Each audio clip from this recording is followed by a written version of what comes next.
Thank you very much. Good evening, fantastic evening. Looks very good. Let me tell you and prepare yourself. I am not a speaker, I am just a cook. I am somebody who's not extraordinary. I am just a person who has been cooking because I could not get into IIT.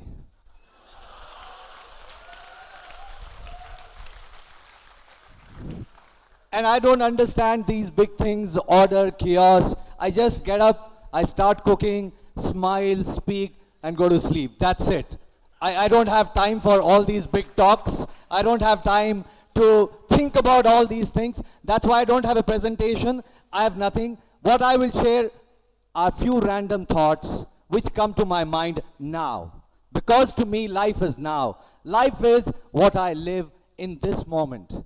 So, for me, what is important is that when I meet you people, when I see you people, what do I feel?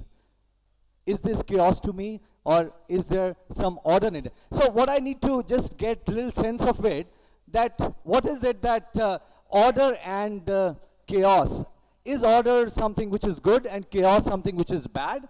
Is that what we feel, that order is always good and order is positive and chaos is negative? Is that what people think? Maybe they do, because our whole life is based on perceptions, perception of others. To me, order and chaos, they are same. They coexist. It's like hot and cold. It may be relative, but to me, if there is something which people think is not right, something which is bad in this society, if people think that chaos is bad, then I see an opportunity. I feel that, wow, this is how the world perceives that, looks at something. This is an area of opportunity. And that's what I have done all my life. And today, through next few minutes, what I'll try to do is share few stories of my life and maybe share with you that what I've been able to do with all these opportunities that came in my life and how I dealt with them.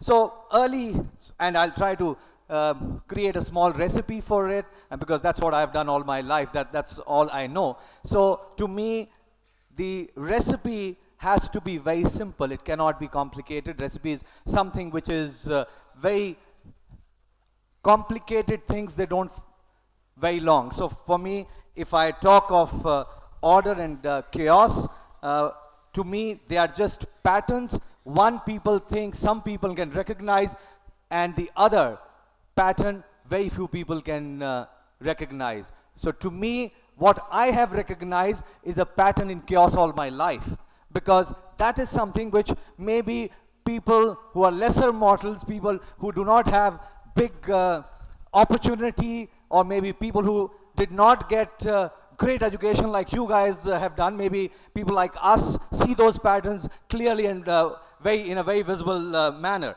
So I'll share with you what in my early life, what I did. So let me also tell you that when I was growing up, everyone, all my friends, family, everyone wanted me to study. Do you know where? IIT. And that's one thing I said, no, I will go anywhere, but I will not go to an IIT college. I did not appear for the joint entrance exam that time. I said, this is something, so as a kid, I was not into cooking. I didn't even know who a chef was. I had no clue. We were not a family who went to five-star hotels, so we had no initiation into the world of hotels and all of that. So what did I do? I said, I will do something which nobody in our family, friends, neighbors should have gone into. And at that time, being a chef was something I knew no one who was a chef. I said, wow, this is good. This is fantastic. And that's how I came into this. So this is something which people, when I go back and look at my life, people say, at that time my friend says, he could have easily been into, I could have got into IIT. Okay, I'll not be modest. I was a very good student. I was, okay. So I decided against doing any of that and decided to become a chef. So my early days, what I realized that there was an order They were, so what is the recipe when we are cooking? It's permutation and combination of different things. And there are some predictable things, there are predictable orders that you could create a recipe. But I said, if the world is seeing it like this, then I have to look at from a different prism. And that's what I started to do. Start to look at things from a different prism, and suddenly the whole thing started to change. One of my first postings, so everybody wanted to work in a large hotel. Big 5-star hotels, large hotels. I said, that's where you get best training. And here I was, oh, okay. No, I want to go to some small place, small hotel, but I want to know everything. I want to see things differently, what nobody else is seeing. And guess where I came to work? I came to Banaras. My first job was in this city. I spent 3 years in an 84-room hotel in this city, and I was so lucky that I could get so much more to learn, because suddenly I was somebody who was looking at things differently, and I started to find not just satisfaction, but people would start to notice, because I was not going where everyone else was going. I was coolly going where no one else was going, because according to me, if you have the guts to stand out, then the chances of becoming outstanding are much more. And that's what I think happened with me, because I always had the guts to say, सब लोग उधर जा रहे हैं, मैं इधर जा रहा हूँ, मैं इधर नहीं जाऊँगा. सब हिंदी पढ़ रहे हैं, मैं संस्कृत पढ़ूंगा. सब लोग IIT जा रहे हैं, मैं शेफ बनूंगा. That's what I believed in. And throughout all my life, through my career, every time I could see that just by doing things differently, I could get so much more. And I think you don't need to be brilliant, you don't need to be always cutting edge, you don't need to be always very competitive. It's a combination of so many things. And if you look at things, if you look at this chaotic order that is around us, you would start to see patterns which only you can see. Most people don't see those chaotic patterns. If you can start to recognize them, suddenly you start to think things from a perspective which is so different and interesting that, so few examples I'll give you. What it did to me, I suddenly started to become known in my field. At that time there was no TV channel, there was no TV shows, nothing, because I could work and look at life differently. At age of 27, 28, I became executive chef for a very large hotel in Mumbai. That year I was awarded as the best executive chef of this country. So at 28 years old, I had reached peak of my career, professional career. Because after executive chef at 28 years old, what do you do? And I said, now this is disturbing. If I have to continue to do all this all my life, this would be very boring. Fortunately, things started to happen. My father always felt that I had not studied enough. So I enrolled in a institute which was very close to where I used to work in Mumbai. It's Narsi Munji Institute of Management Studies. And I joined a part-time course because I could do in triple M. It's Masters in Marketing Management. I was the only chef at that time who could think like that, and I just enrolled, and that helped me. And suddenly, there was an opportunity for a TV show, which all chefs were so excited about, and I was also given that opportunity to host one episode, just one episode, half an hour, and I took that opportunity, and I very quickly understood that if this is a TV show, what am I going to achieve? So we had other chefs who were showing whatever best they knew. They knew so much, and they were only showing that. When it was my episode, I didn't try to show what I knew. I showed what people wanted to know. Because I was very clear that if it is a TV show, when people watch it, they would try to emulate me. They would try to cook what I have cooked. If they fail, I fail. I always help them to succeed. In their success lies my success, and that's what I believed in. And that show, which I started, went on for about 19 years. So I always say this, so my first chaotic C, I have 3 C's in my life. So first C was this seed of creativity which I always had. How could I use that and do something which was different, stand out, and suddenly people started to notice me. And once I had done that, I said, now I have the power to reach millions of people. How can I make sure that this reach is consistent? How can I make sure that this reach increases? So I was one of the early adopters of technology. SanjeevKapoor.com was launched in 1996 when people in this country didn't even have home computers. The population of computers in this country was very low. Okay, I love to say this. When Times of India didn't have a website, SanjeevKapoor.com was up and running. I told Mr. Vineet Jain, we were sitting in Mumbai one day, and they are a big group. I have a lot of respect for them.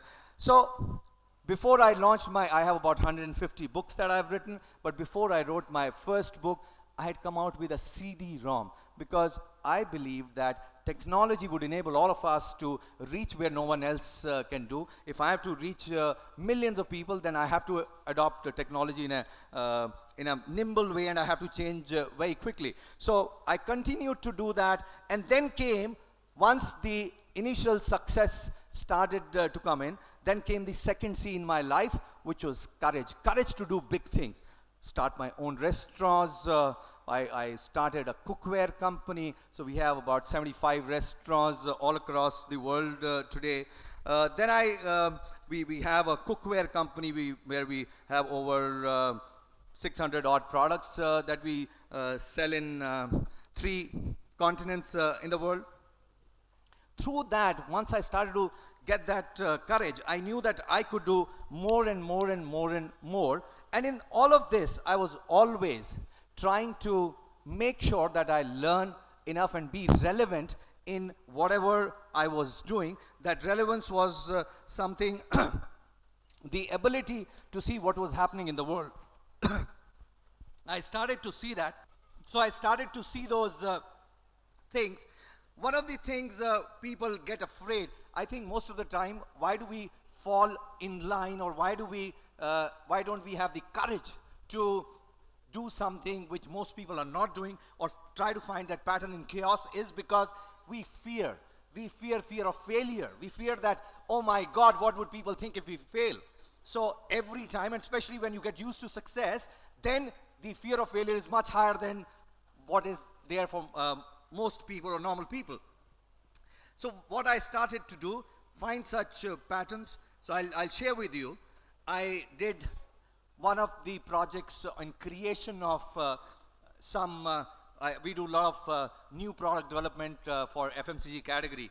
So world's largest company in chocolate. We were not taught chocolate making, or very little, just we scratched the surface in hotels and all. And the solutions that I gave to that company, global, world's largest company, chocolate company, by something which everyone, all their R&D team was looking at, one enemy. Chocolate's biggest enemy is water, moisture. You put water near chocolate and chocolate goes for a toss. All solutions that I gave to that company were based on water. Water and chocolate, different percentages, different permutations, because I knew that if that is the enemy, that is where the opportunity lies. And certainly, there was another company, again, this is world's largest breakfast cereal company. I created some new products for them, and that company's chairman, when he came to India, he did not come for launch, he came, he met me, and he says, how did you think of this? I said, what? He says, we thought that breakfast opportunity is only savory. Namkeeni is only sweet. Siraf breakfast meetha hi ho sakta hai with the breakfast cereal. What you taught us is something savory. हमारे यहाँ तो breakfast नमकीन भी खाते हैं, cereal में भी खाते हैं, नमकीन में भी खाते हैं, चिवड़ा भी खाते हैं, बहुत कुछ खाते हैं. So I had created certain things, and then he told me that now we have acquired one of the largest savory companies, a biscuit company they acquired because I had done something which was very different. So if we have the courage to find things which most people cannot think, I guarantee you that what you can achieve in life is much more than thousands of Sanjeev Kapoor can do, because you are more intelligent. You are people who have this discipline. You have the discipline, or you have the discipline of believing in yourself, which people like us who were probably a little lazy and who didn't go through all that discipline. So if you can get there, I can tell you that there is no reason in the world that where you see many leaders, because leaders are created. Leaders have always had the courage. So when I got early success, I started to look at bigger picture because I got the courage. Then I said, now it is time for me to create something which look at the future in a way where if I can look at conquest of this category in a way that becomes path breaking. So from one TV show, I said that now there has to be an opportunity to take this in a much bigger way, and that's when in year 2004 I first started thinking of a 24 hours channel on food. And at that time everyone said that you must be mad. I spent a lot of money, went to England to meet one of the large broadcasters, big name in broadcasting, and they didn't even meet me. And that really made me angry. I said, what do they think of Indians? What do they think that we cannot do this? Because I was looking at a joint venture. And I came back, applied, and in next few years, I launched my own TV channel, 24 hours, FoodFood. And the reason I did that was not just to prove, but I believe that if this category has to become big, it cannot be only Sanjeev Kapoor who can be in this category. There has to be thousands of Sanjeev Kapoors which should be created. And I believe that the path that I started years ago is something which many young chefs are following. And in years to come, this field, I can tell you with a lot of confidence and comfort that Indian chefs, Indian people in this area of culinary arts is something which people will not just recognize but salute, and we will push everyone where even the government recognizes this art. Currently, you have doctors who get Padam Shris, you have everyone, but this is something no one recognizes, but we will force people, and if you want to live this life, you can do it in any field.